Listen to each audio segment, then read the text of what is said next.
काम करती है जिसको सैलरी मतलब बराबर नहीं मिलता है, टाइम पे नहीं मिलता है, खाने का भी प्रॉब्लम रहता है।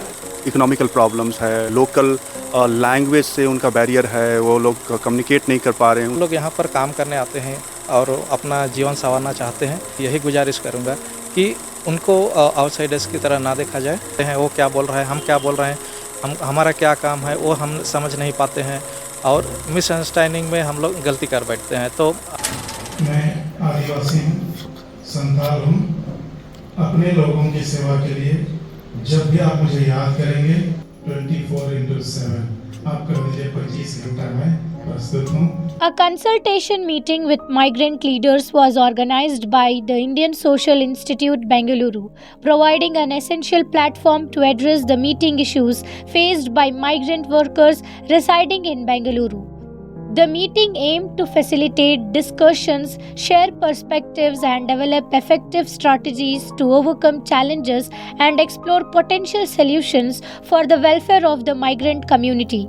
Participants emphasized the need for collective efforts to strengthen the support network for migrants. काम करने का भी कुछ प्रॉब्लम नहीं है, पर ऐसे लड़की लोग मतलब काम करती है जिसको सैलरी मतलब बराबर नहीं मिलता है, टाइम पे नहीं मिलता है, खाने का भी प्रॉब्लम रहता है। और जैसे 1 साल हो गया तो मतलब सैलरी बढ़ाते नहीं है, जितना रहता है उतना ही देते हैं। और बोनस वगैरह भी मिलता है बेंगलोर में, तो 1 साल करने के बाद जितना सैलरी रहता है उतना बोनस भी रहता है, पर देते नहीं हैं हर जगह। मेरे लिए तो मतलब जहाँ पे मैं काम करती हूँ वहाँ पे सब मतलब ठीक है, पर किसी आपके साथ आपके दोस्त हैं उनकी हाँ, वो लोग को बहुत प्रॉब्लम रहता है। वही सैलरी के लिए जैसे संडे छुट्टी रहता है तो मतलब कोई मैडम लोग ऐसे रहती है कि धमका धमकू के मतलब काम कराती है। खाने पीने का भी प्रॉब्लम रहता है, किसी को बासी खाना मतलब 4 दिन पड़ा रहता है उसको भी मतलब देते हैं, तो मजबूरी में मतलब वो लोग कुछ बोल नहीं पाते हैं, लड़के लोग फिर उसी को खाते हैं, ऐसा होता है। Professor Sanjeev from Jharkhand highlighted 8 key areas of concern, including security, labor laws, health and legal matters. He stressed the importance of understanding what both the government and the migrant community can do to improve their living conditions in the city. ये event actually है जो भी हमारे migrant है, जो भी कर्नाटका में बाहर प्रदेश से आए हुए हैं, जैसे झारखंड है, खासकर आसाम है, मणिपुर है या यूपी बिहार, जो भी है दूसरे स्टेट से यहाँ पर आए हुए हैं और वो यहाँ पर काम के लिए या किसी और वजह से जो यहाँ पर रह रहे हैं बहुत दिन से, उनके लिए जो भी समस्याएं हैं, उनका जो इश्यूज़ है, उनके बारे में बात करने के लिए हम लोग एकत्रित हुए थे यहाँ पे। तो क्या प्रॉब्लम्स है, क्या प्रॉब्लम्स बोले सर लोग? इनके पास आज हमारे प्रॉब्लम तो बहुत सारे हैं, लेकिन हम इसको 8 टॉपिक्स में डिवाइड किए थे, जहाँ पर हम इनके सुरक्षा के बारे में, इनके लेबर लॉ के बारे में जानकारी देना था और क्या जस्टिस और लॉ है और उनको जो पता नहीं उनके बारे में बताना था। और कभी कभी इनको आने के बाद यहाँ पे जैसे बहुत सारे ऐसे केसेस होते हैं जो ये लोग समझ नहीं पाते, यहाँ के भाषा की बारे में हो या पुलिस रिलेटेड कुछ हो, इंक्वायरी हो या इंश्योरेंस की बात हो या कभी बीमार पड़ जाते हैं या गुड हेल्थ, और जहाँ तक बात करें उनके हाइजीन के बारे में, ये सारे चीज़ बारे में जहाँ तक गवर्नमेंट को कुछ करना चाहिए, गवर्नमेंट क्या कर सकती है, ये क्या कर सकते हैं। सो एक हम लिंक बनाना चाहते थे और इनको हम समझना चाहते थे कि किस तरह से हम इन लोगों को अच्छी तरह से समझा पाए। तो इस मुद्दे पे हम लोग सभी जितने भी माइग्रेंट लीडर्स लोग हैं पूरे बेंगलोर में भरे हैं, तो वहाँ से एक लीडर्स आए थे, तो 2 लोग आए थे, तो उस इश्यू को यहाँ पर ला कर रखे। तो यहाँ पे एक बात हुई कि चलो हम इसको किस तरह से एक सॉल्यूशन बनाएंगे और अपने लोगों को तक पहुँचाएंगे। आपको बेंगलोर आके कितने साल हुआ, क्या काम कर रहे हैं? करीबन मेरा 5 साल हो गया है और मैं अभी सिक्योरिटी फील्ड में हूँ और काफ़ी अच्छा है, सॉफ्टवेयर कंपनी में काम कर रही हूँ। सो बेसिकली लैंग्वेज का कुछ इशू होता है आपको? हाँ, ये तो सबसे ज़्यादा इशू है यहाँ पे। और एक अच्छी चीज़ें हैं कि वाइट फील्ड में ये क्लासेस दिया जा रहा है कि जो आउटसाइड से आ रहे हैं उनके लिए एक क्लासेस मतलब अरेंज कर रहे हैं, जो मंथली में शायद 4 बार ऐसा कुछ क्लासेस होगी। तो ये अच्छी बात है कि हमें कन्नड़ा सीखना चाहिए, क्योंकि यहाँ रह रहे हैं तो बेसिकली कन्नड़ा आनी चाहिए, पूरी नहीं लेकिन थोड़ी बहुत बेसिकली होनी चाहिए। तो ये हमारे लिए अच्छी बात है। आप कन्नड़ा कितना सीखे हैं? बहुत कम, मतलब समझ जाती हूँ। जैसे कुछ कोई पूछता है खाना खाया नहीं खाया, तो वो चीज़ें मैं आंसर कर सकती क्या हूँ। बोलते हैं? उठाई था, सो मैं ये इतना बोल सकती हूँ जो बेसिकली है।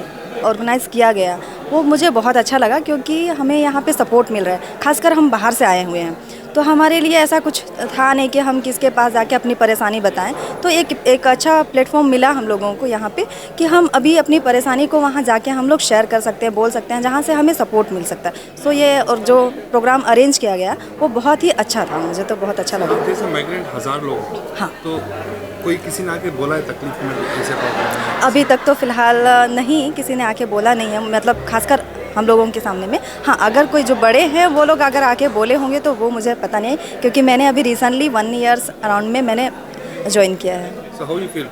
सो वेरी गुड, बहुत ही अच्छा है। और एनवायरनमेंट, कर्नाटक एनवायरनमेंट कैसा, लोग कैसे लगे आपको? यहाँ के बहुत अच्छे हैं। पहली चीज़, अभी जितने लोगों से मैंने कनाडा में मतलब कनाडा लोगों से मिला है, लोकल लोगों से, वो लोग ने काफ़ी हद तक सपोर्ट किया है, जो कि मुझे बहुत अच्छा लगता है। और मेरे ऑफिस में भी काफ़ी लोग हैं जो बेसिकली बहुत अच्छे से मिलते जुलते हैं, जो कि हाँ ठीक है, उनको लैंग्वेज थोड़ी प्रॉब्लम होती है, उनको हिंदी समझ में नहीं आती है, कोई बात नहीं, बट हम लोग को भी कोशिश कर रहे हैं कि हम भी कन्नड़ा सीखें और उनके साथ मिलने की कोशिश करें। तो काफ़ी सपोर्टिव है अभी फ़िलहाल। बहुत ही अच्छा लगा, जो भी हमारा प्रॉब्लम था हम लोग उसका सामने रखा, तो सोल्यूशन भी उन लोग दिया, अच्छा लगा हम लोग को भी। क्या प्रॉब्लम्स हैं आपको? ऐसे कि जैसे हम लोग अभी देखो आसाम से आए हैं, बेंगलोर में रुकते हैं, काम वगैरह करते हैं।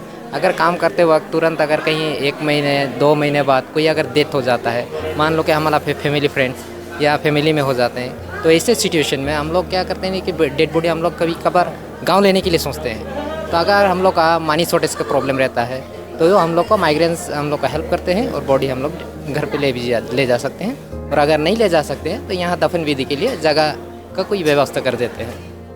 तो आप सरकार से क्या निवेदन करना आप बेसिकली क्या काम करते हैं? जी, मैं तो पेंटिंग का काम करता हूँ, बिल्डिंग पेंटिंग और मेटल पेंटिंग का। तो उसी का सरकार से यही अनुरोध है कि हम लोग जितना दूर देश से हम लोग कमाने के लिए आए हैं, तो बेंगलोर में हम लोग रुकते हैं, तो सभी हम एक फैमिली की तरह रुकना चाहते हैं। जो भी हमारा तकलीफ़ है वो भी हमारा राय सुने, ताकि हमारा जो भी प्रॉब्लम हो वो हमारा साथ दे। आपको कुछ लैंग्वेज की तकलीफ होती है कन्नड़ लैंग्वेज? जी नहीं आती है, नहीं ಕನ್ನಡ ಲ್ಯಾಂಗ್ವೇಜ್ ಆಲ್ರೆಡಿ आता है। ನಮಗೆ ಏನೂ ತೊಂದರೆ ಇಲ್ಲ, ನಮಗೆ ಇಲ್ಲಿ ಬೆಂಗಳೂರಲ್ಲಿ ಇರೋದು 10 ವರ್ಷ ಆಗಿದೆ, ನಮಗೆ ತುಂಬ ಖುಷಿ ಇದೆ ಬೆಂಗಳೂರಲ್ಲಿ। गवर्नमेंट से क्या डिमांड करना चाहते हैं? तकलीफ है, सब लोगों को तकलीफ है, माइग्रेंट वर्कर्स को तकलीफ है, यहाँ भाषा की प्रॉब्लम है, फाइनेंशियल प्रॉब्लम है, तो सरकार से क्या निवेदन है? हम सरकार से यही निवेदन करेंगे कि जो भी माइग्रेंट वर्कर यहाँ पर आते हैं, उनका ज़रा वो लोग, बहुत सारे लोग अनएजुकेटेड हैं, उनको पता नहीं है कहाँ पर आएँ, कहाँ पर अकोमोडेशन उनको मिलेगी। तो बेसिकली वो लोग यहाँ पर काम करने आते हैं और अपना जीवन संवारना चाहते हैं, अपने जीवन में आगे बढ़ना चाहते हैं। तो मैं यहाँ के लोकल गवर्नमेंट से यही गुजारिश करूँगा कि उनको आउटसाइडर्स की तरह ना देखा जाए। ये यहाँ part and parcel of Bangalore हैं, यहाँ पर हम कर्नाटका के डेवलपमेंट के लिए काम करते हैं और बहुत सारा ऐसे चीज़ें हैं जहाँ पर हम कंट्रीब्यूट करते हैं। हम आते हैं यहाँ पर काम करने के लिए और अपने परिवार को संभालने के लिए, लेकिन यहाँ का लेबर फोर्स जो भी काम रहता है, हम लोग यहाँ पर सभी मिलजुल के काम करते हैं, सभी फील्ड में करते हैं। लेबर से लेके हम लोग यहाँ पर आईटी से लेके एजुकेशन सिस्टम सभी में काम करते हैं। तो उनको आउटसाइडर्स की तरह ना देखा जाए, उनको कुछ भी प्रॉब्लम हो तो सरकार आ गया उनका हेल्प करें, हम लोग यही गुजारिश करते हैं। सर, लैंग्वेज प्रॉब्लम हो रहा है क्या सर? क्या सोल्यूशंस क्या उठा रहे हैं? बिकॉज यहाँ तो बहुत से कन्नड़ा बात करते हैं। हाँ, तो आज अभी उसके लिए लैंग्वेज के लिए हम लोग ने जगह जगह पे जहाँ पर उन लोग जमा होते हैं तो उनको हम लोग हिदायत देते हैं कि आप लैंग्वेज सीखें। आप जब तक लैंग्वेज नहीं सीखते हैं तब तक आप यहाँ कनेक्ट नहीं हो पाएंगे।